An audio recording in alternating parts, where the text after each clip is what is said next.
भारतामध्ये आज हुंडा पद्धत हा एक सामाजिक अभिशापच बनला आहे। प्राचीन भारतात आपण जो ओळखतो तो हुंडा अस्तित्वातच नव्हता।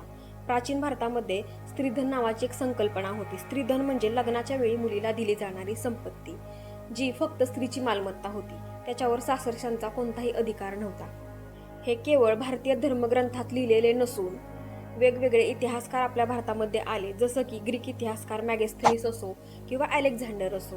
त्यांच्या लेखकांनी असं लिहिलं की भारतीय समाजात लग्न हा व्यवहार कधीच नव्हता आणि मुलींच्या घरच्यांकडून वराला संपत्ती देणं अशी कोणतीही पद्धत नाही। तसेच इस्लामिक विद्वान अल बिरुनी असे लिहितात की भारतात स्त्रीला लग्नामध्ये जी काही संपत्ती दिली जाते ही तिच्या फक्त सिक्युरिटीसाठी असते, इतरांसाठी नाही।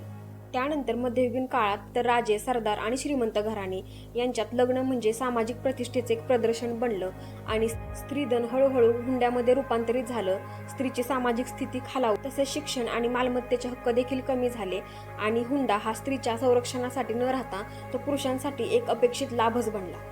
तसेच आधुनिक इतिहासात हुंडा पद्धत बिघडण्यामागे ब्रिटिशांचा देखील इनडायरेक्टली खूप मोठा वाटा आहे। जमीन, महसूल, नोकऱ्या, शिक्षण यामुळे योग्य वर मिळणं हा एक बाजार झाला। सरकारी नोकऱ्या करणाऱ्या मुलासाठी मोठा हुंडा मागितला जाऊ लागला। इतिहासकार किंवा बी आर आंबेडकर यांनी असं स्पष्ट सांगितलं आहे की colonial legal system reinforced patriarchy and which indirectly strengthens the dowry system.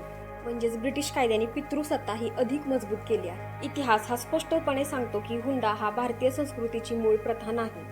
म्हणूनच आजचा हुंडा हा ना वेदकालीन आहे ना सांस्कृतिक आहे, तो फक्त आणि फक्त सामाजिक ऱ्हासाचा परिणाम आहे।